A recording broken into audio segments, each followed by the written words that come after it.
Lockdown পঞ্চম দফা চলছে সংশোধনের মাধ্যমে, কিছু অ্যামেন্ডেড ওয়েতে, সংশোধিত ওয়েতে। এর মধ্যে রাজ্য সরকার বিভিন্ন রোডে রাজ্য সরকার কর্তৃক গাড়িগুলি টিআরটিসি ডাইরেক্টলি এবং buses being operated by operators of TRTC and particulars of buses of city bus TUTCL playing on road as on আজকে 1/6/2020। বিভিন্ন রোডে যাত্রীদের যাতে কোনো অসুবিধা না হয়, সোশ্যাল ডিস্টেন্স মেনটেন করে বিভিন্ন রুটে আমরা রাজ্য সরকার থেকে গাড়ি চালিয়ে রাখছি। একটা road ISBT Chandrapur to new secretariat complex একটা গাড়ি চলছে। Suryamani Nagar to new secretariat complex via Tripura high court একটা। GB hospital to IGM hospital for nursing staff দুটো। উদয়পুর টু কিল্লা একটা bus. Buses being operated by operators of TRTC Agartala to Sabroom একটা। আগরতলা টু কমলপুর ভায়া খোয়াই একটা। Agartala two Belonia একটা। GB hospital two রাস্তার মাথা একটা। বটতলা টু জিরানিয়া ভায়া NIT একটা। সেখানেও 5টা টিআরটিসির বাস চলছে। এছাড়া নাগরজোলা টু চম্পকনগর 6টা গাড়ি চলছে। লিচুবাগান বিপণী বিতান হয়ে কমলাসাগর 4টা গাড়ি চলছে। চন্দ্রপুর টু সুন্দরটিলা 11টা গাড়ি চলছে। আইএসবিটি মোহনপুর 4টা গাড়ি চলছে। জিবি মেলাঘর একটা। জিবি বক্সনগর একটা। জিবি হসপিটাল টু লালসিংমুরা ভায়া বিশালগড় 3টা। জিবি টাকারজলা একটা। নাগরজোলা টু খুমলুং 2টা। নাগরজোলা টু মান্দাই 2টো। এই 35টা, এখানেও 35টা, ওইখানে 5টা 5টা 10টা, 45টা গাড়ি যাত্রী সাধারণের কথা চিন্তা করে, সোশ্যাল ডিস্টেন্স মেনটেন করে, সব কিছু লকডাউনের শর্তগুলি মেনে এই এতগুলি রুটে আমরা গাড়ি চালিয়েছি আজকে। এবং এছাড়া অ্যাপার্ট ফ্রম অ্যাবাভ 13টা bus are on reserve trip under various police station administrative duty. আমরা জানেন বিভিন্ন ট্রেন আসছে, বিভিন্ন গাড়ি আসছে, প্লেন আসছে, অনেক জায়গায় অ্যাডমিনিস্ট্রেটিভ কাজের জন্য এই গাড়ি চলছে। এছাড়া আরও 2টো bus are on reserve trip under DM West Tripura, it is also administrative duty. সুতরাং এই 15টা এটা অ্যাডমিনিস্ট্রেটিভ ডিউটির জন্য গাড়ি চলছে। এটা আপনাদের অবগতির জন্য জানিয়ে রাখলাম। অর্থাৎ রাজ্য সরকার যতটুকু সম্ভব সোশ্যাল ডিস্টেন্স মেনটেন করে সরকার যেসব গাড়িগুলির কন্ট্রোলে আছে সেগুলিকে আমরা রাস্তায় নামিয়ে দিয়েছি।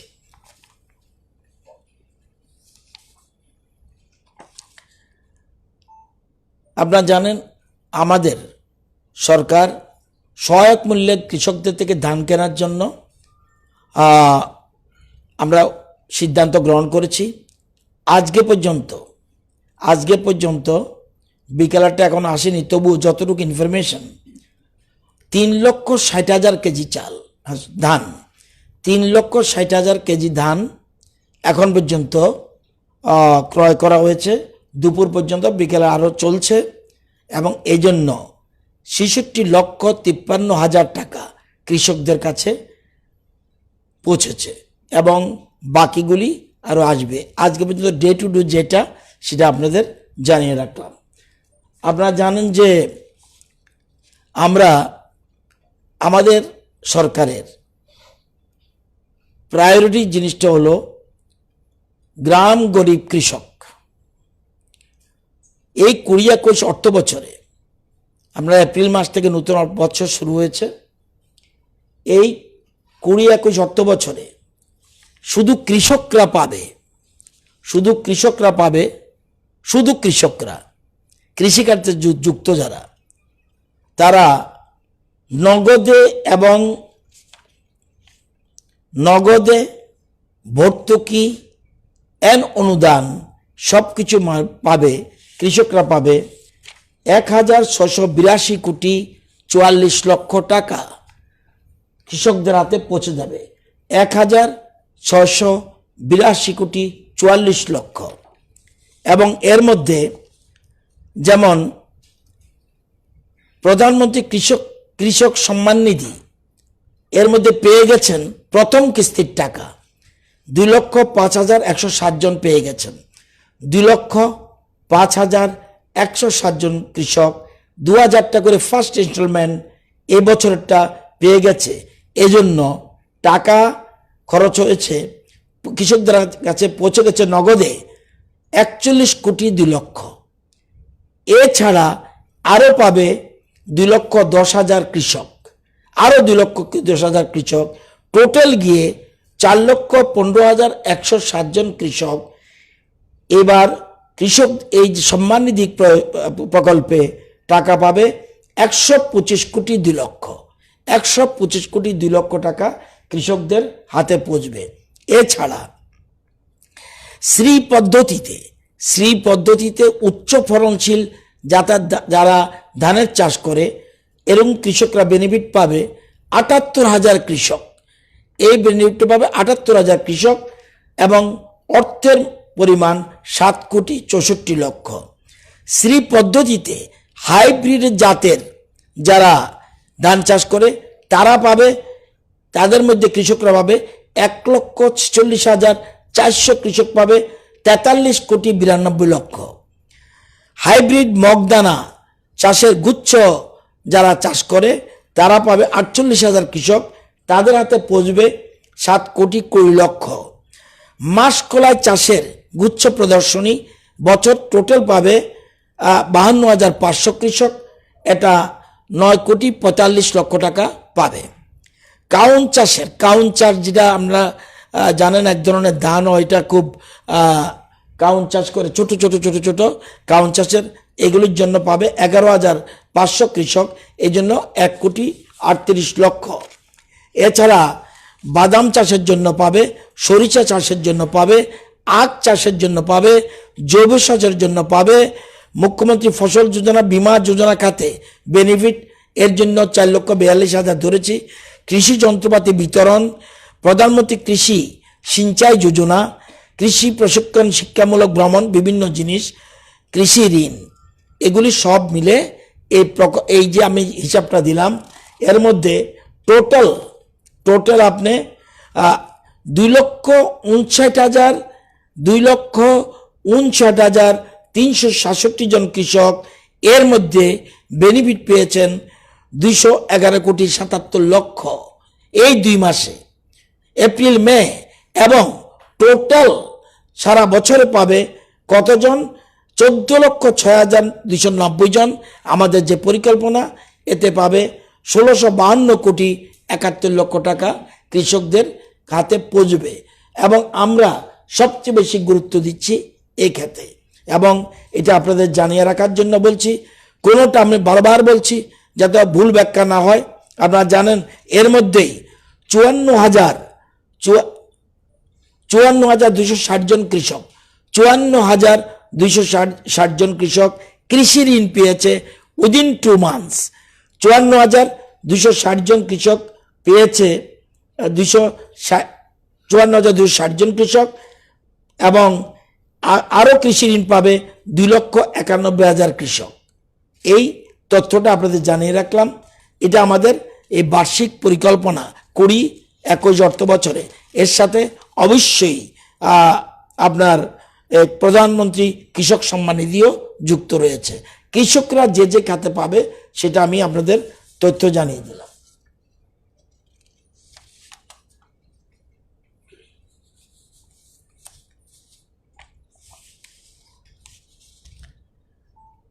এর মধ্যেই ত্রিপুরা মধ্যশিক্ষা পর্ষদ ওরা 30 তারিখেই ত্রিপুরা মধ্যশিক্ষা পর্ষদ অনুমোদিত সকল বিদ্যালয় প্রধান, ছাত্রছাত্রী, অভিভাবক, centre secretary, custodian, officer in charge এবং মাধ্যমিক উচ্চ মাধ্যমিক পরীক্ষার সাথে যুক্ত সংশ্লিষ্ট সকলকে জানানো যাচ্ছে যে 2020 সালের মাধ্যমিক পুরাতন সিলেবাস ও মাদ্রাসা আলিম নতুন ও পুরাতন সিলেবাস, উচ্চ মাধ্যমিক মাদ্রাসা ফাজিল থিওলজি ও মাদ্রাসা ফাজিল আর্টসের যে সকল পরীক্ষা 5 জুন 2020 থেকে 11 জুন 2020 তারিখের মধ্যে পুনরায় অনুষ্ঠিত হওয়ার কথা ছিল, সে সকল পরীক্ষা কোভিড-19 করোনা ভাইরাসের সংক্রমণের কারণে আপাতত স্থগিত করা হলো। পরবর্তীতে নতুন কর্মসূচি পর্ষদের পক্ষ থেকে পরে জানানো হবে। মধ্যশিক্ষা পর্ষদ থেকে এই বিজ্ঞপ্তি জারি করা হয়েছে। আপনারা জানেন যে এডিসিতে আমাদের রাজ্য সরকারের শিক্ষকরা টোটাল 1213 জন, 1213 জন শিক্ষক শিক্ষিকা। সেখানে আমরা রাজ্য সরকার এডিসি যেই পরিচালনা করুক সেখানে শিক্ষকের স্বল্পতা রয়েছে, এই জন্য রাজ্য সরকার সেখানে 1213 জন শিক্ষক শিক্ষিকা দিয়ে রেখেছে এবং এই জন্য প্রত্যেক মাসে তাদেরকে আমাদের বেতন দিতে হয়। 3 মাস পর পর বেতনের জন্য ওরা প্রস্তাব পাঠায় এবং আমরা সেই মোতাবেক আমরা পাঠিয়ে দিই। বা এই 1213 জনের জন্য 3 মাসের অর্থাৎ এপ্রিল, মে, জুন এই 3 মাসের জন্য আমরা তাদের বেতনের যাতে কোনো প্রবলেম না হয় সেজন্য 19,27,19,313 টাকা আমরা পাঠিয়ে দিয়েছি।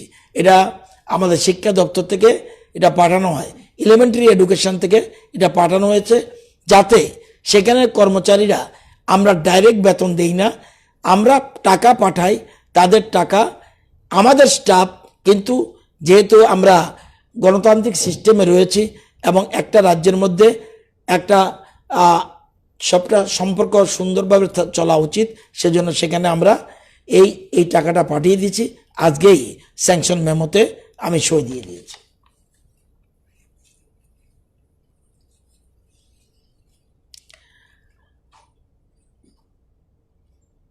আজকে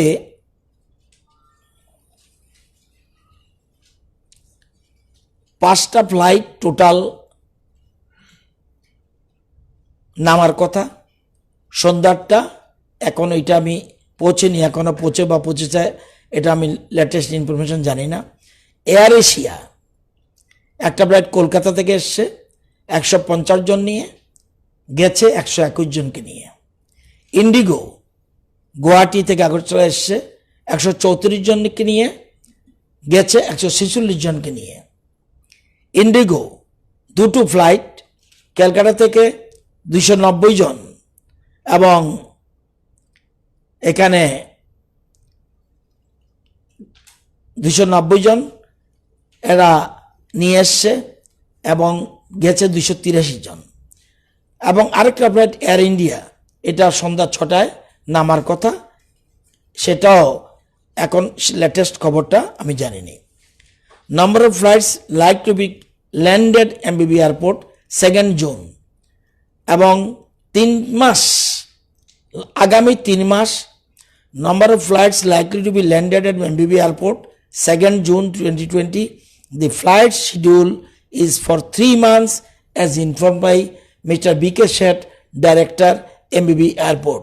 আগামী 3 মাস এরকমভাবে ফ্লাইটগুলি চলবে, 5টা ফ্লাইট এবং এরকমভাবে চলবে 3 মাস।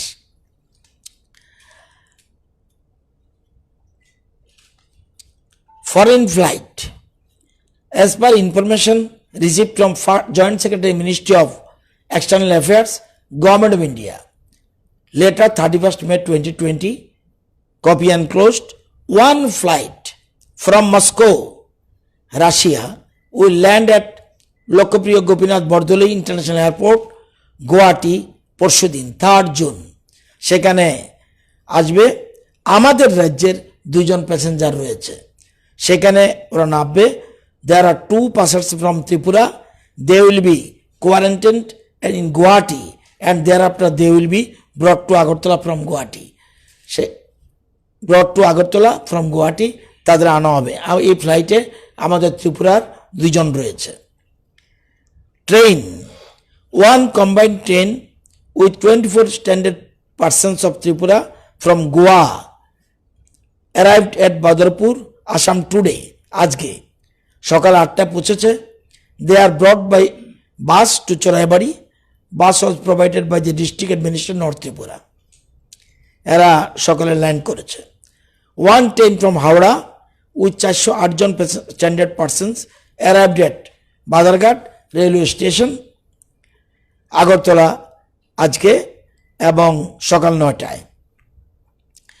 One combined train started from Bengaluru 31st May গতকাল with 200 standard person from এটাও অন্য স্টেটের সাথে মিলিয়ে তারা বদরপুর পর্যন্ত আসার কথা, আমাদের বলার পর রিকোয়েস্ট করার পর তারা আগরতলা পর্যন্ত জানাবে।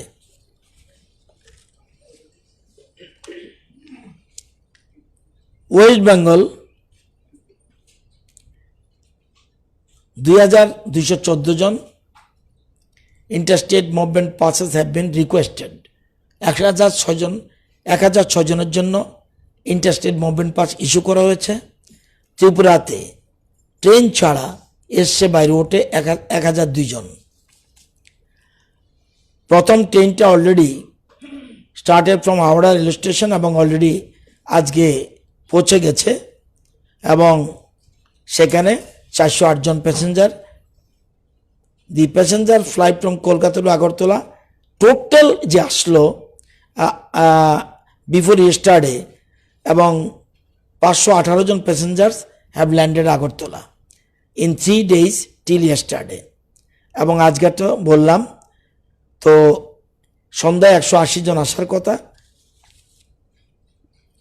আসামের চিত্র 235 জন ই পাস ইস্যু হয়েছে, 235 জন এসছে।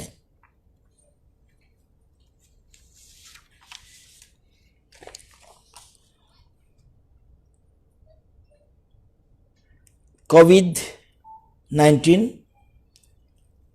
ওয়ার্ল্ড ফিগার 60,40,609 এবং মৃত্যুর সংখ্যা 3,70,657। ভারতবর্ষে 93,322, deaths 5,394। In Tripura till date active cases are 145 and recovered 173. Total personnel under surveillance cumulative 33,235, 14 দিনে 850। Test per million 7069।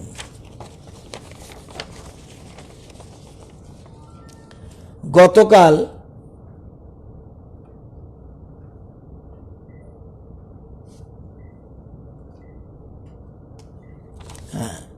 গতকাল 45 জন প্যাসেঞ্জার সকালে, গতকাল টোটাল 45, সকালে 11, বিকালে 34।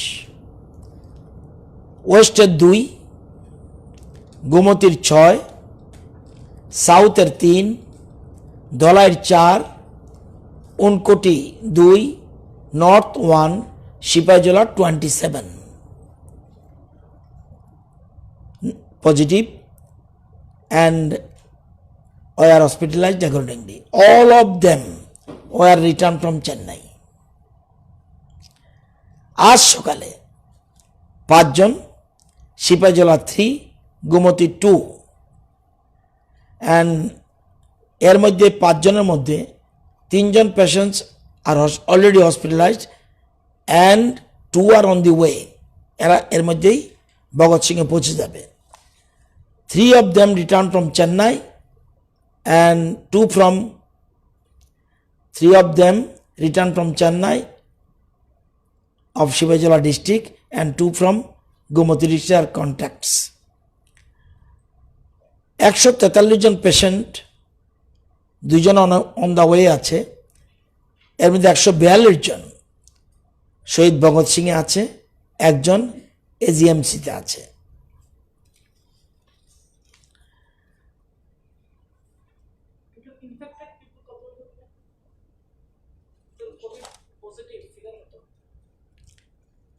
পজিটিভ 321 যোগ হবে, এটা তো পরের ডেভেলপমেন্ট। আচ্ছা আমি বলে নিই, আছে যোগ বলে দেবো এখনই।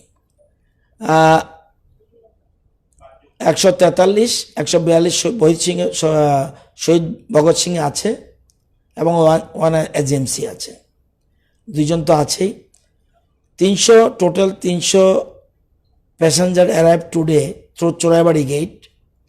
Out of them 158 truck drivers, 145 standard person are 26 standard arrive through Damchhara gate today.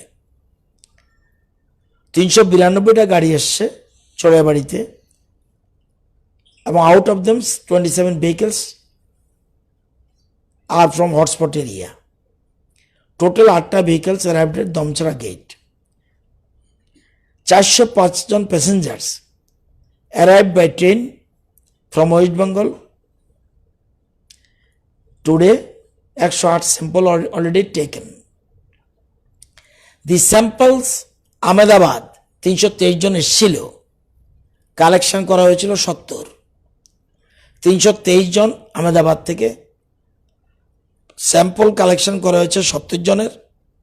Delhi থেকে 400 জনের কালেকশন করা হয়েছিল 159 জনের। এবং যে এই যে কালেকশন করা হয়েছে from the train which arrive from Ahmedabad with 323 passenger এবং দিল্লি 400 প্যাসেঞ্জার্স, এরা টেস্ট সব করা হয়েছে, all are negative. Ahmedabad and Delhi negative. এই হলো চিত্র। এয়ার ইন্ডিয়া ফ্লাইট যেটা আসার কথা অলরেডি 127 জন নিয়ে এসছে প্যাসেঞ্জার এবং 127 জন 150 জন নাম্বারসকে নিয়ে ফিরে যাচ্ছে। কিছুক্ষণের মধ্যেই ফ্লাইট ছেড়ে দেবে, এটা একটু আগে খবর পেলাম। কি বলছিলেন আপনারা? সংখ্যা মিলেনি?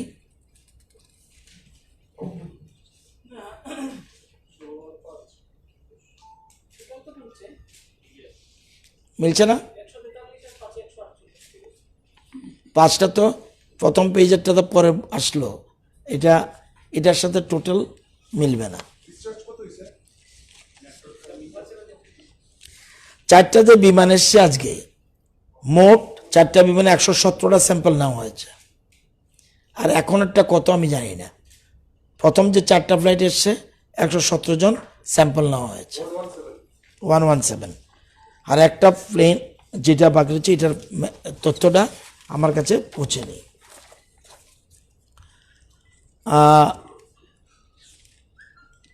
মুখ্যমন্ত্রীর ত্রাণ তহবিলে আজকে পর্যন্ত 18,49,00,000, খরচ 13,64,00,000।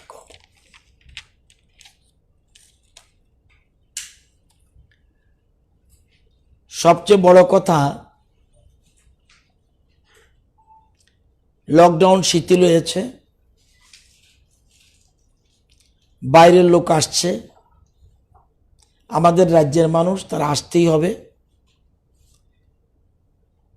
কোনোটা আমরা আনছি, প্লেনে যারা আসছে নিজেদের পয়সা আসছে।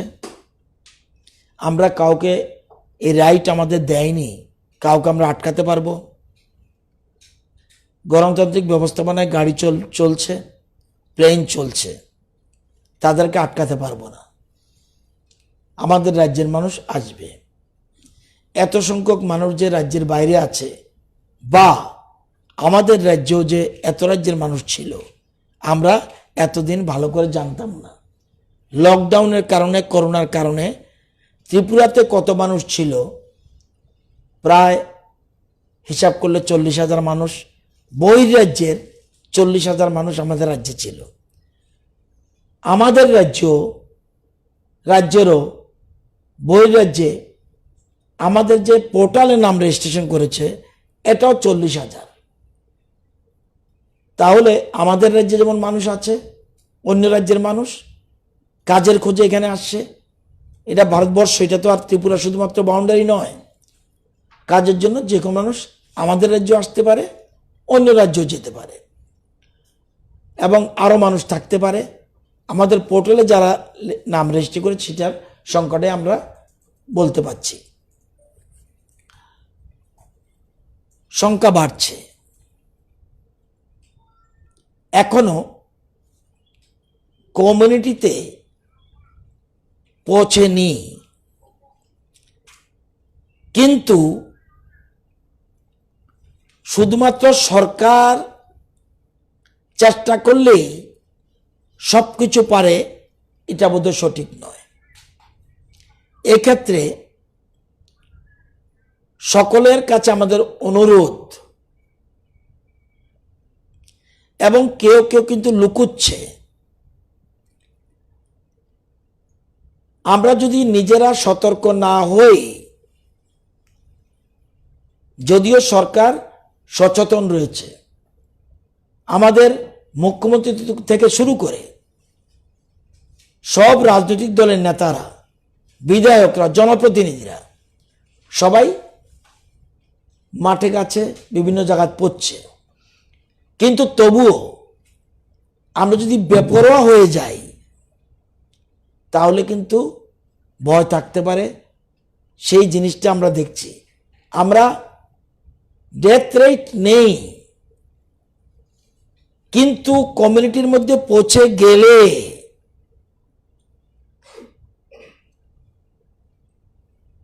তাহলে কিন্তু ভয় আছে। এখনো যদি সতর্ক না থাকি সবাই, এটাকে সেলফ ডিফেন্স, নিজেকে আবদ্ধ রাখতে হবে, নিজেকে সেফ ডিস্টেন্সে রাখতে হবে স্ব ক্ষেত্রে, তাহলে কিন্তু এটা বাড়বে না। এখন বহিরাজ্য থেকে আসছে, তারা আসবে, এবং সবাই দাবি ছিল সবাইকে আনুন, কিন্তু যদি নিজেকে আমরা সতর্ক না রাখি, নিজে যদি সচেতন না হই, তাহলে কিন্তু আমাদের মুখ্যমন্ত্রী বলেছিল, বিশেষজ্ঞরা বলছে জুন মাসে আরো বাড়তে পারে, এবং আরো মানুষ আসছে। আজকেও কত সংখ্যা হবে আমি জানি না, নাও হতে পারে, হতেও পারে। এখনো যদি সতর্ক না হই তাহলে কিন্তু বিপদ হতে পারে। সবার কাছে অনুরোধ রাখবো আপনাদের মাধ্যমে, আপনারা যথেষ্ট ঝুঁকি নিয়ে কাজ করছেন। আমাদের সরকারের ভুলভ্রান্তি থাকতে পারে, যতটুকু আমাদের ক্ষমতা রয়েছে এই ক্ষমতার মধ্যে থেকেই আমরা কাজ করে যাচ্ছি। আমি অনুরোধ করব সবাইকে, যারাই এই আপনাদের চ্যানেলের মাধ্যমে সংবাদ দেখছেন, এখনো সবাই সতর্ক হন। যদি না হই তাহলে কিন্তু কেউ আটকাতে পারবে না।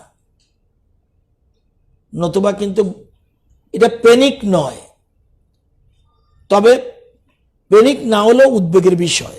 যদি কমিউনিটিতে চলে যায় তাহলে এটাকে কিন্তু আটকানো কঠিন হয়ে যাবে, এবং সংখ্যা বাড়ছে, এর মধ্যে কোনো সন্দেহ নেই। শুধু আমাদের রাজ্যের অন্য জায়গা বাড়ছে, যদিও